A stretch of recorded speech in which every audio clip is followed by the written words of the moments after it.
just step out from this area a little further, there's also a larger cluster, a geographical area where there's 3 people missing so close to Yosemite National Park, and the biggest cluster of missing people in the world.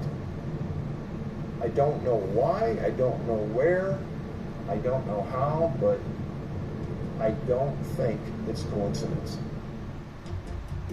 Now, within this region, there's a hunting camp dating back to the 1950s. Over the years, the hunters have experienced something highly unusual. And by proximity alone, this is worth investigating.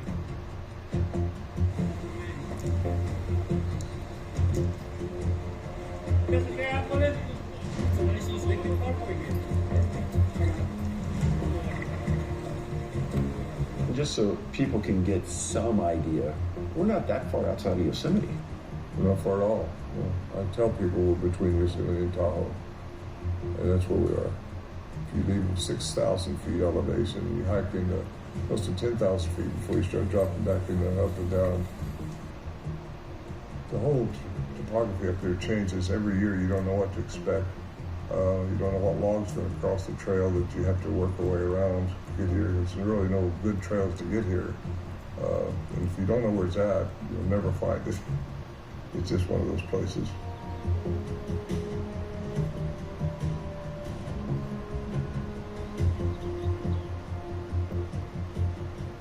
What year did the Sierra Camp start?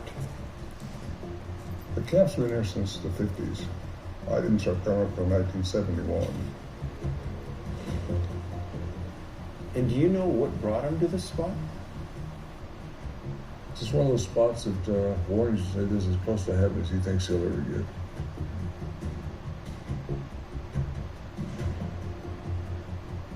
It's so remote. The deer are plentiful. There's a lot of bear up here. It's pristine. A lot of granite. Fresh water coming right out of the ground.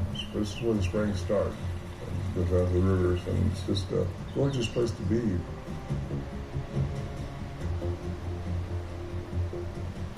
We was all very sober camp, a very strict camp. No unload before you came into camp.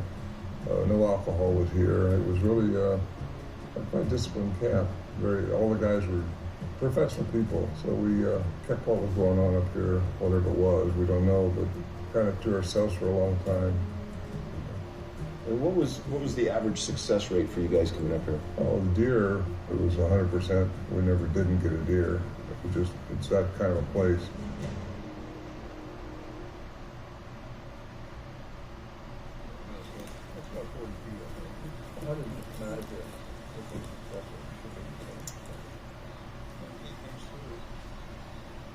We really didn't realize what we were dealing with. We still don't know what we're dealing with, but it's something very unusual. Strange things happen, and most of the stuff happened in the evening time, just the dusk, nighttime, like now. The first time I ever heard anything was later in '71. I came back up with the guys, and we was here by the stove. There was a stove here then. And as soon as it starts getting dark, we'd go in. Sometimes you might hear a grunt or a whoop or a big blowing sound or something like that, and that's when you know you want to get inside the shelter, because you still don't know what you're dealing with. Whatever it is, it's big, very, very big. We all go inside, close the shelter door, and that's a log that we put between these trees, and we'd strap it inside a cable. And then they would start making their sounds. And that was in '71 when I first started hearing them, and we started recording them.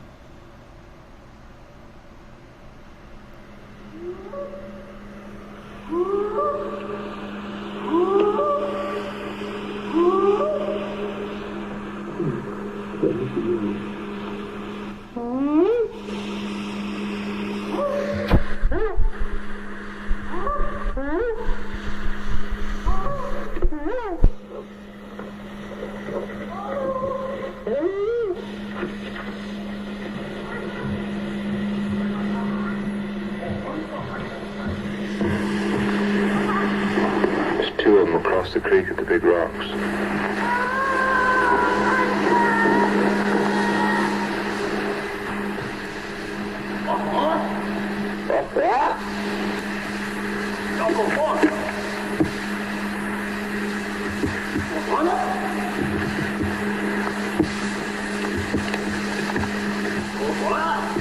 Bonsoir. Come on.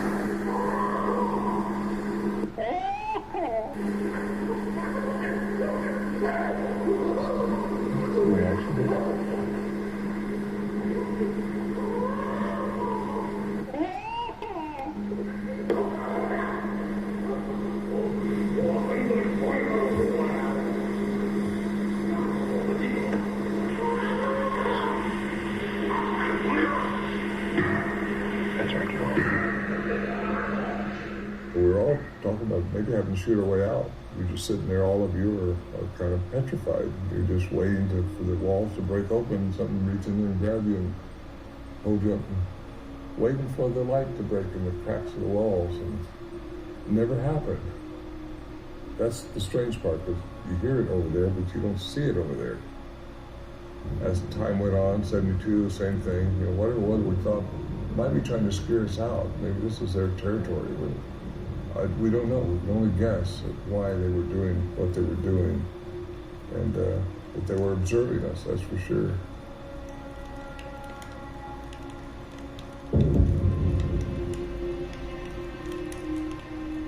Well, we do know that their vocal range is much greater than human beings. Their frequencies go way above and way below the abilities of humans.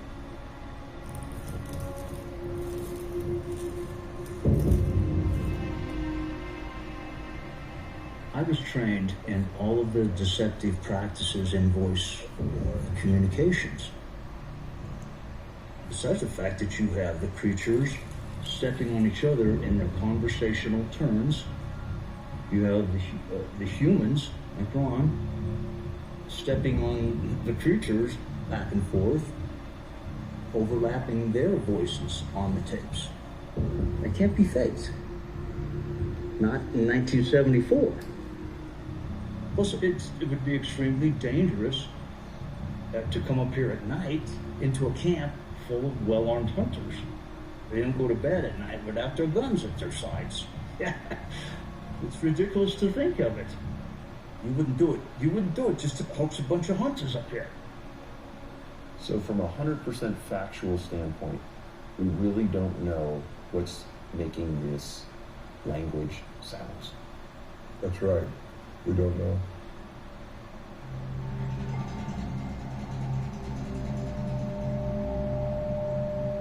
One time I heard a big, sound like a huge tuning fork above us, and couldn't find the source of it. It just a big. So the fun thing with the serpent is, how does a serpent talk? What? And not only that, but why is the serpent's punishment to? Big sound like that.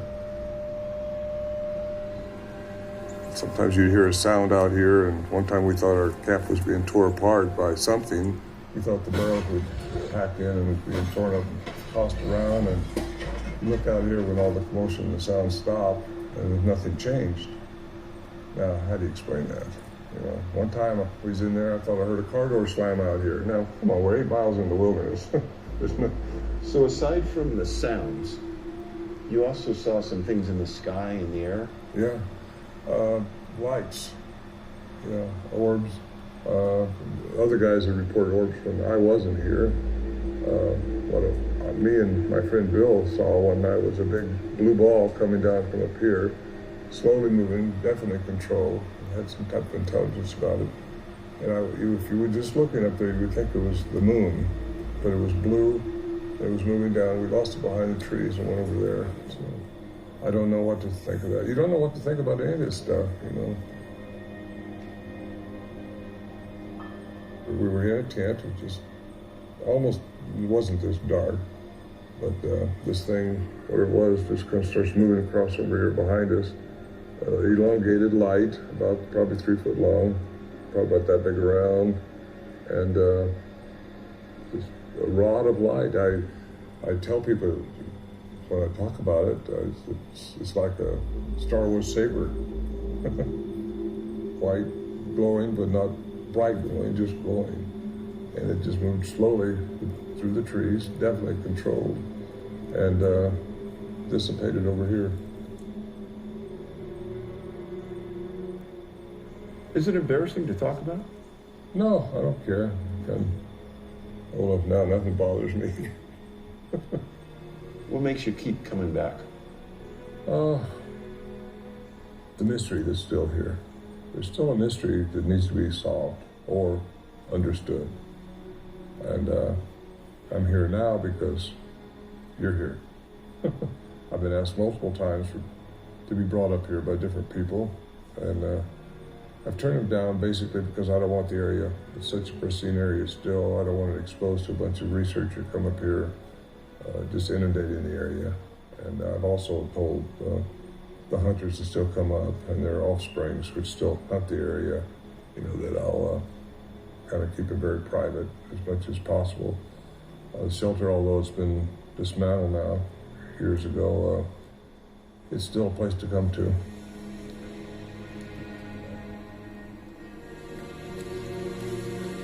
It was interesting stuff.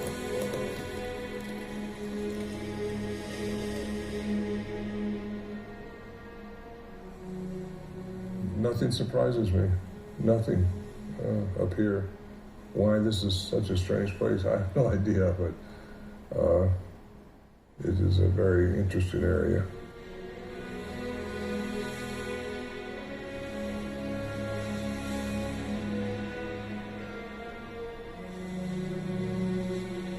We spent 7 days with Ron and Scott at the Sierra camp. And although we didn't experience anything paranormal, this area holds many secrets. That we know for sure.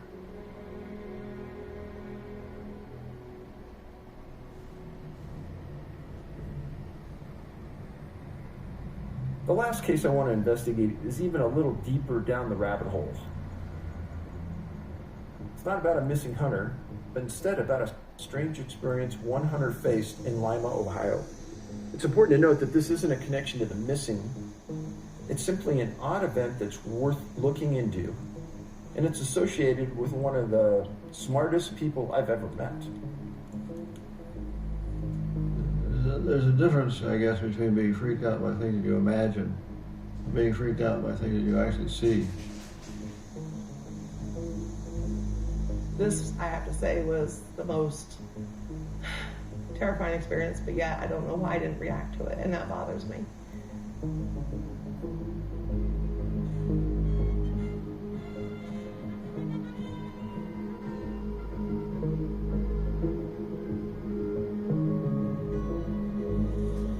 The hunting in Ohio is awesome.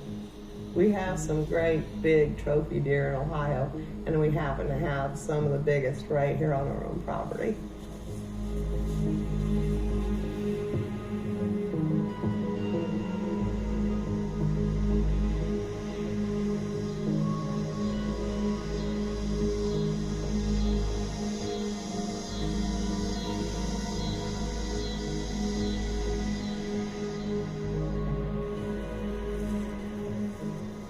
It was the most beautiful night to deer hunt. It was the second day of season. I wanted to be getting my, run in the woods to hunt.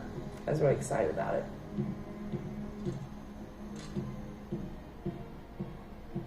There was band over at the high school. By the time I got to my deer stand, I could hear them. It was all settled in.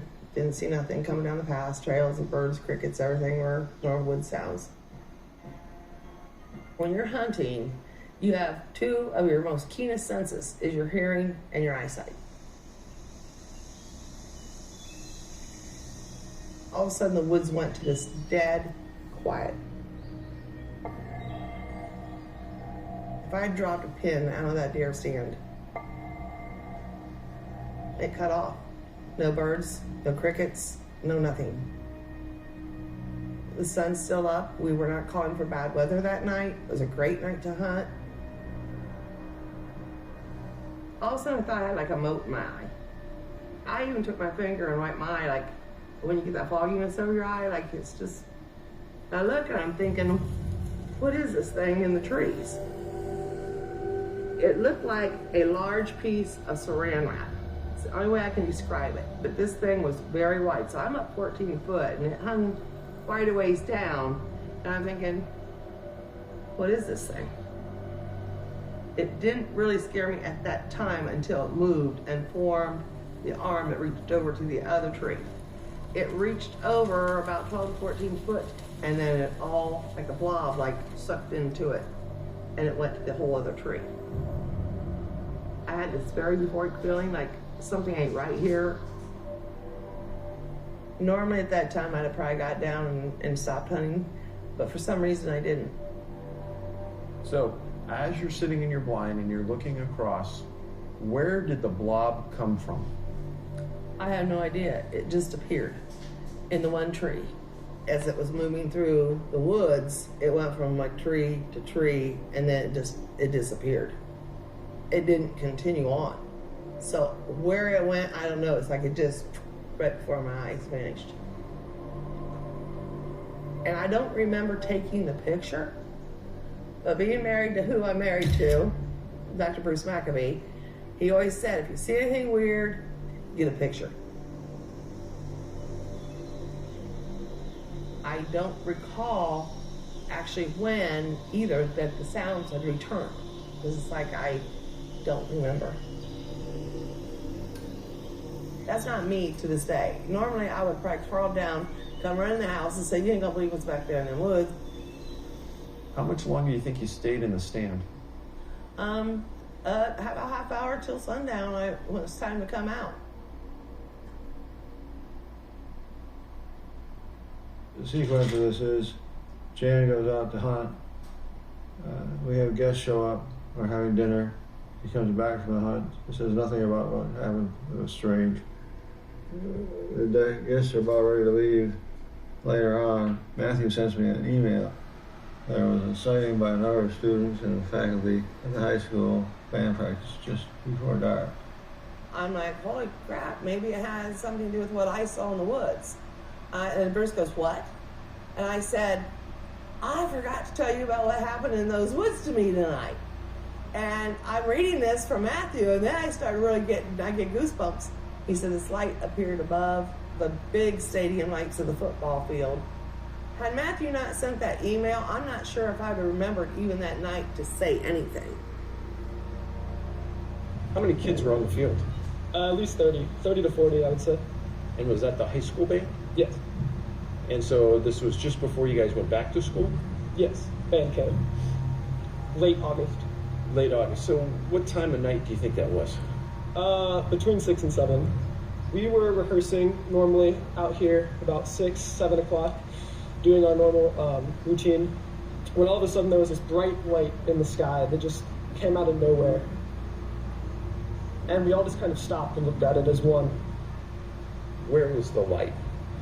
So the light was anywhere, it was above the tree line for sure, just kind of hovering in the skyline.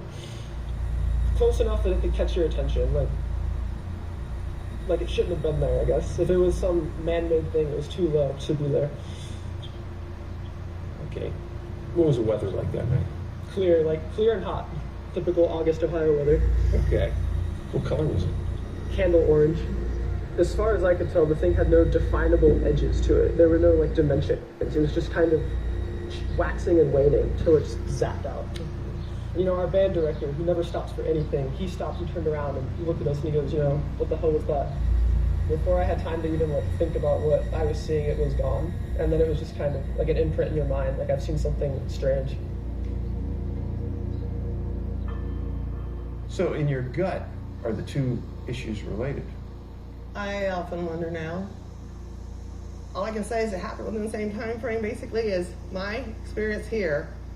Probably half a mile over there, as the crow would fly. This is a blackberry. On the back, you have the lens. It's not like the modern ones that have a camera on the front as well as the camera on the back.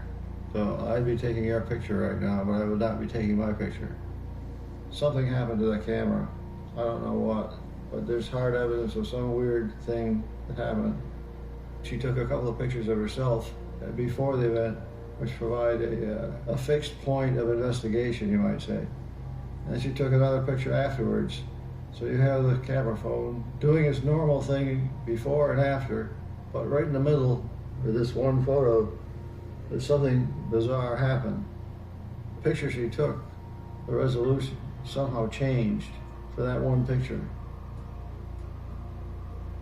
You could manually change the cell phone 1600 by 1200, 1024 by 760 or something like that, and 640 by 480. But it got changed to 500 by 400 or something. Numbers that don't exist. I don't know how to make it do that resolution. You'd have to get in there and rewire it somehow, or change the software.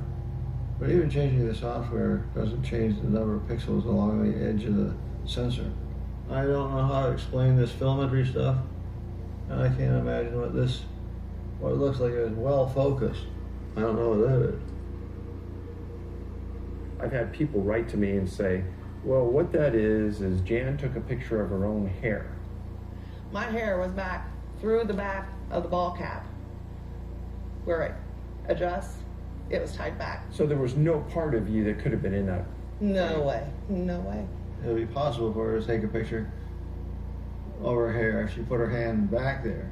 But that wouldn't change the resolution of the camera or the bite size of the picture. So Jan, let me ask you, since that has happened, has it changed your life? Yeah, I've never been back in that woods to hunt that. I actually ended up buying a redneck deer blind. I mean, I want something surrounding me. You can imagine if you saw in the woods some strange thing like that, like the predator, you'd probably be leery about going back there again too.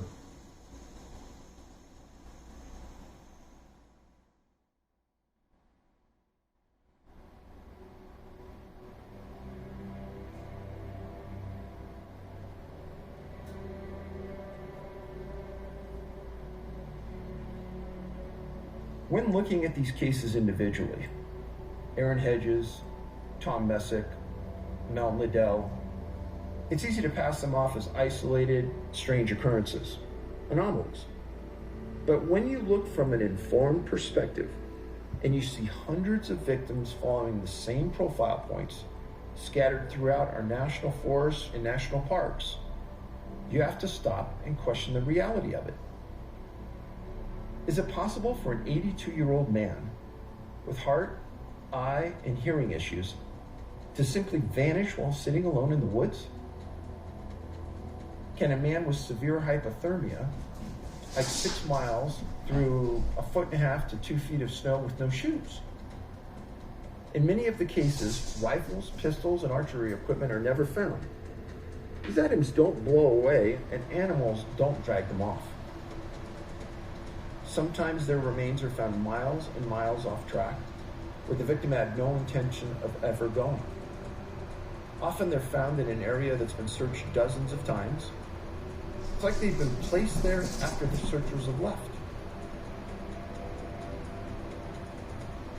To this point, we've investigated close to 1,200 cases that fit the missing 411 profile. They're not all hunters. Some are children. Some are people vacationing in national parks. Some are just out taking a walk in nature. Each are beyond the scope of normal scientific understanding.